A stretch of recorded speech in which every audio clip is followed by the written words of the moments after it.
Hello everyone, बहुत बहुत स्वागत है आप सभी का हमारे यूट्यूब चैनल में। तो आज की इस वीडियो में बात करने जा रहे हैं 12वीं क्लास का जियोग्राफी का आपकी फर्स्ट बुक का चैप्टर नंबर 2, जिसका नाम है विश्व जनसंख्या वितरण घनत्व और वृद्धि। तो आज हम इस चैप्टर को डिस्कस करने जा रहे हैं। ये इस चैप्टर का सेकंड पार्ट है। अगर आपने फर्स्ट पार्ट नहीं देखा तो मैं डिस्क्रिप्शन में उसका लिंक दे दूँगा, आप वहाँ से जाके देख सकते हैं। ठीक है, तो आपको अच्छे से ये वीडियो समझ में आएगी। तो चलिए हम बात करते हैं। हमारा आज का जो पहला टॉपिक होने वाला है जनसंख्या परिवर्तन के घटक। हमने पिछली वीडियो में देखा था जनसंख्या जो वितरण है उसको प्रभावित करने वाले कौन कौन से कारक। मैंने आपको 3 कारक बताए थे, आर्थिक कारक, सामाजिक सांस्कृतिक कारक, ठीक है, और भौगोलिक कारक। 3 कारक बताए थे। लेकिन इसके अंदर ये पूछा जो जनसंख्या परिवर्तन है इसके कौन कौन से घटक है, ऐसे कौन से कंपोनेंट है जो जनसंख्या में परिवर्तन करते हैं। तो 3 कंपोनेंट या घटक आते हैं। पहला जन्म दर, दूसरा मृत्यु दर और तीसरा प्रवास। ये 3 जो घटक है वो जनसंख्या परिवर्तन के घटक के होते हैं। ठीक है, इन तीनों के अंदर क्या क्या है। जन्म दर के बारे में देख लेते हैं। आपने पहले भी सुना होगा। जन्म दर में क्या होता है, जो अशोधित जन्म दर होता है, CBR जिसे इंग्लिश में बोलते हैं, इसको किस में गिना जाता है, प्रति 1000 स्त्रियाँ। जो 1000 स्त्रियाँ उनके द्वारा जन्म दिए गए बच्चों के रूप में व्यक्त किया जाता है। इसमें जो बच्चे मर जाते हैं उनको गिना नहीं जाता, जो जीवित बच्चे होते हैं सिर्फ उन्हीं को गिना जाता है इसके अंदर। तो और मृत्यु दर में क्या होता है, अशोधित मृत्यु दर को किसी क्षेत्र विशेष में किसी वर्ष के दौरान प्रति 1000 जनसंख्या के पीछे मृतकों की संख्या के रूप में व्यक्त किया जाता है। मृत्यु दर क्या होता है, इसमें कोई एक विशेष वर्ष है, ठीक है, इसके दौरान प्रति 1000 जनसंख्या जो 1000 लोगों में से कितने लोग मर गए, ठीक है, मृतक हो गए, उनकी संख्या को इसके अंदर जोड़ा जाता है। ठीक है, जो तीसरा कारक आता है जनसंख्या परिवर्तन के घटक के अंदर, जो तीसरा घटक है वो होता है प्रवास। प्रवास के बारे में आपने पहले भी सुना होगा। एक जगह से दूसरे जगह जाना, वो किसी भी तरीके से हो सकता है, चाहे काम धंधे की तलाश में हो सकता है या अलग भी तरीके से हो सकता है। ठीक है, जब लोग एक स्थान से दूसरे स्थान पर जाते हैं तो वह स्थान जहाँ से लोग गमन करते हैं वो उद्गम कहलाता है, और जिस स्थान पर आगमन करते हैं वह गंतव्य कहलाता है। ठीक है, जब प्रवास क्या होता है, एक जगह से दूसरे जगह पे जाना। जब लोग एक जगह से दूसरे जगह पे जाते हैं तो उसे प्रवास कहते हैं।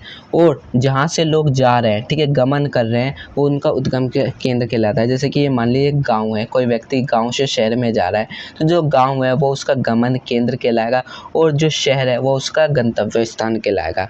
ठीक है, जो उद्गम स्थान जनसंख्या में कमी को दर्शाता है। जो व्यक्ति है वो गाँव से गया तो क्या हुआ, गाँव की जनसंख्या कम हुई तो ये जनसंख्या कमी को दर्शाता है, जबकि जो गंतव्य स्थान है वो जनसंख्या में बढ़ोतरी को दर्शाता है। तो आपको यहाँ से क्लियर हुआ होगा जनसंख्या परिवर्तन के घटक के बारे में। 3 घटक मैंने आपको बताया, जन्म दर, मृत्यु दर और प्रवास। और देखिए जो प्रवास होते हैं वो भी 2 तरीके के होते हैं। ठीक है, आप्रवास और उत्प्रवास। ठीक है, प्रवास जो होते हैं वो 2 तरीके के होते हैं, आप्रवास और उत्प्रवास। आप्रवास के अंदर क्या होता है, प्रवासी जो किसी नए स्थान पर जाते हैं आप्रवासी कहलाते हैं। जैसे कि ये कोई व्यक्ति है ए नाम का, ठीक है, वो गांव से गया शहर में काम धंधे की तलाश से, किसी भी तलाश में गया, तो वो गांव से जब शहर में गया तो शहर वाले उसे क्या कहेंगे, प्रवासी है। ठीक है, ये लोग प्रवासी आ गए। ठीक है, और उत्प्रवास क्या होता है, ये उल्टा होता है। प्रवासी जो एक स्थान से बाहर चला जाता है वो उत्प्रवासी कहलाते हैं, और जो उसके गांव के लोग हैं वो उसे उत्प्रवासी कहेंगे। ठीक है, क्योंकि वो गांव से चला गया तो वो उत्प्रवासी कहलाएगा। तो आपको यहाँ से क्लियर हुआ होगा। अब जो प्रवास है इसको प्रभावित करने वाले कारक मोस्ट इम्पोर्टेंट टॉपिक है इस चैप्टर का। ठीक है, प्रवास को प्रभावित करने वाले कारक एग्जाम में आपसे पूछ लेता है। ठीक है, प्रवास को प्रभावित करने वाले कौन कौन से कारक है, तो 2 कारक है जो प्रवास को प्रभावित करते हैं, एक प्रतिकर्ष कारक और एक अपकर्ष कारक।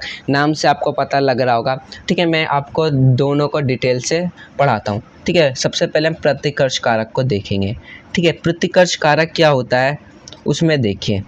प्रतिकर्ष कारक ये ऋणात्मक को दर्शाता है, नेगेटिविटी को दर्शाता है। प्रतिकर्ष कारक के अंदर देखिए क्या होता है, रहन सहन की निम्न दशाएं, ठीक है, राजनीतिक अस्थिरता, प्रतिकूल जलवायु, प्राकृतिक विपदाएं, महामारियां और आर्थिक पिछड़ापन, ये प्रतिकर्ष कारक को दर्शाता है।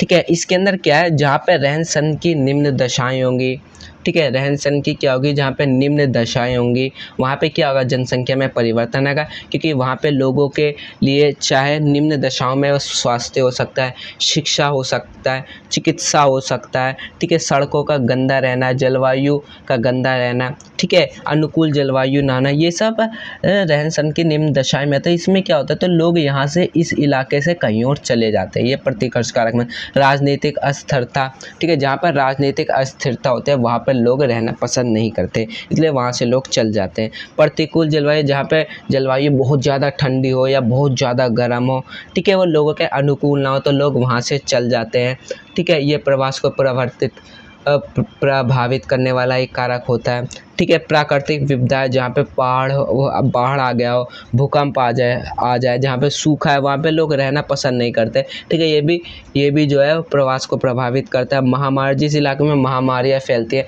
वहाँ से लोग भागते हैं कि उन्हें ये बीमारी ना हो जाए, ठीक है। और तीसरा आर्थिक पिछड़ापन, जहाँ पे आर्थिक पिछड़ापन रहता है वहाँ से भी लोग हट जाते हैं और दूसरे शहरों की तरफ बढ़ते हैं काम धंधे की तलाश में। तो ये प्रवास को प्रभावित करने वाला पहला कारक है प्रतिकर्ष कारक। ये आपके एग्ज़ाम के दृष्टिकोण से बहुत इंपॉर्टेंट क्वेश्चन होने वाला है, तो आपको ये पता होना चाहिए, ठीक है।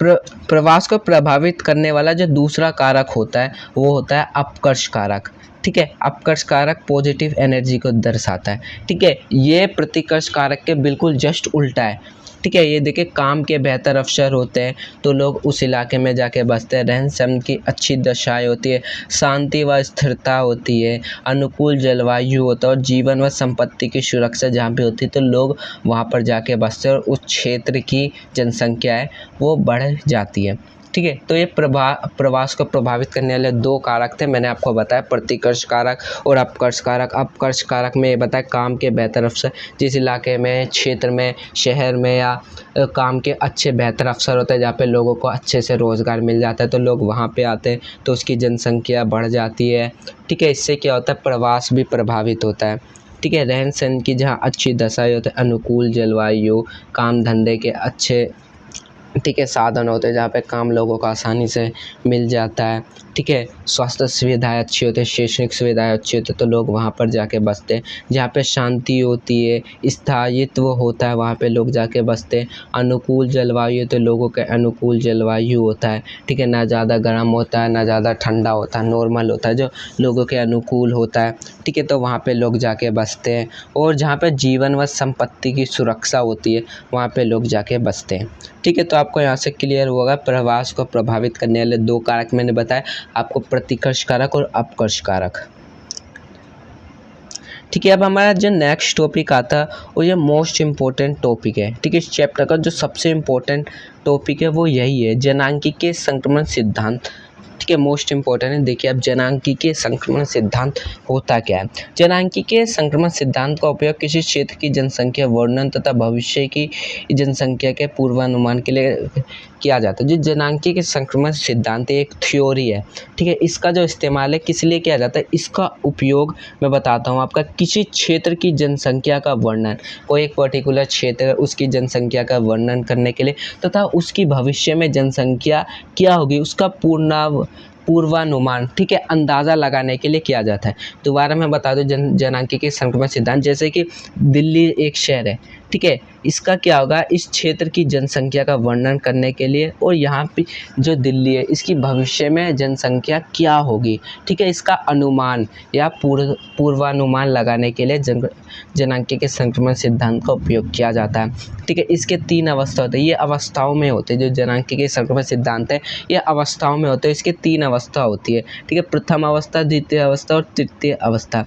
देखिए अब बारी बारी से देखते हैं क्या है। प्रथम अवस्था में उच्च जन्म दर तथा उच्च मृत्यु दर होती है यहाँ पे, ठीक है। धीमी जनसंख्या दर, ज़्यादातर लोग खेती का काम करते हैं, ठीक है। जीवन प्रत्याशा कम होती है, लोग अधिक अशिक्षित होते हैं, ठीक है, ये अधिक है, ठीक है, यहाँ पे टाइपिंग मिस्टेक है।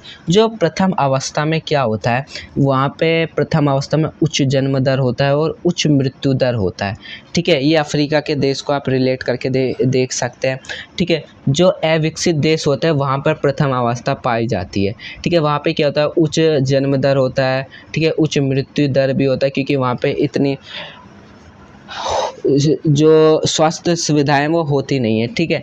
वो जनसंख्या यहाँ पे धीमी जनसंख्या होती है, क्योंकि वहाँ पे जितने बच्चे पैदा होते हैं उससे ज़्यादा मर जाते हैं। ठीक है, यहाँ पे क्या होता है, ज़्यादातर जो लोग हैं वो खेती बाड़ी का काम करते हैं, जीवन प्रत्याशा कम होती है। ठीक है, वहाँ पे लोग कम उम्र तक जी पाते हैं। ठीक, क्योंकि अच्छे से उन्हें पोषण मिल नहीं पाता है। लोग अधिक अशिक्षित होते हैं यहाँ पे। ठीक है, ये अब द्वितीय अवस्था में देखिए क्या होता है। प्रारंभ में उच्च प्रजननशीलता, समय के साथ प्रजननशीलता, स्वास्थ्य संबंधित दशाओं में सुधार होता है। ये एक तरह से जो विकासशील देश है वो इसके अंतर्गत आते हैं। द्वितीय अवस्था में विकासशील देश आते हैं। इसमें क्या होता है, जो प्रारंभ में जो प्रजननशीलता होती है, प्रजनन की दर होती है, ठीक है, वो बहुत ज़्यादा होते हैं, लेकिन बाद में समय के साथ जो प्रजननशीलता है वो कम हो जाती है। स्वास्थ्य में भी सुधार आने लगता है, शिक्षा भी अच्छी होने लगती है, मतलब सारी जो दशाएं हैं वो सब सही होने लगती है। जो तृतीय अवस्था है ये विकसित देशों से रिलेट करती है। ठीक है, इसमें जन्म एवं मृत्यु दर दोनों घट जाती है। जनसंख्या या तो स्थिर हो जाती है, जो बिल्कुल धीमी गति से बढ़ने लगती है। ठीक है, नगरीय एवं शिक्षित हो जाते हैं, जो लोग होते हैं यहाँ पे वो शिक्षित हो जाते हैं, नगर बड़े बड़े हो जाते हैं। ठीक है, तकनीकी ज्ञान हो जाता है इन्हें। ठीक है, तो मैंने आपको जनांकी के संक्रमण सिद्धांत बताया, आपको पता लगेगा। और इसके 3 अवस्था होते हैं। इसके अंदर जो प्रथम, द्वितीय, तृतीय अवस्था है, इन्हें अविकसित, विकासशील, ठीक है, और विकसित देशों से रिलेट करके देख सकते हैं। और जो नेक्स्ट टॉपिक है, लास्ट चैप्टर का लास्ट टॉपिक है जनसंख्या वृद्धि से होने वाली आप सबको पता है जनसंख्या वृद्धि होती है। ठीक है, तो उससे कौन कौन सी समस्याएं होती हैं वो सब देखिए। संसाधनों पर दबाव। ठीक है, अब जो जनसंख्या बढ़ती है तो उससे क्या होता है, जो संसाधन होते हैं, रिसोर्सेज होते हैं, उन पर दबाव बढ़ता है। क्योंकि पहले जो 10 लोग थे वो 10 संसाधनों का उपयोग करते थे। ठीक है, लेकिन अब वो 100 हो गए और संसाधन तो ज़्यादा होते नहीं है। ठीक है, वो तो समय के साथ और कम होते जाते हैं, तो संसाधनों पर दबाव बढ़ता है। ठीक है, प्रदूषण होता है उससे। ठीक है, जब जनसंख्या बढ़ती है तो प्रदूषण होता है। दिल्ली का एग्जाम्पल ले सकते हैं। ठीक है, विकास में भी बाधा होता है। ठीक है, जनसंख्या जब वृद्धि होती है तो उसमें विकास में जो डेवलपमेंट होता है उसमें बाधा होती है। भरण पोषण की भी समस्याएं होती है। इतने ज़्यादा लोगों को जो खाना खिलाना होता है वो बहुत मुश्किल हो जाता है, क्योंकि ठीक है।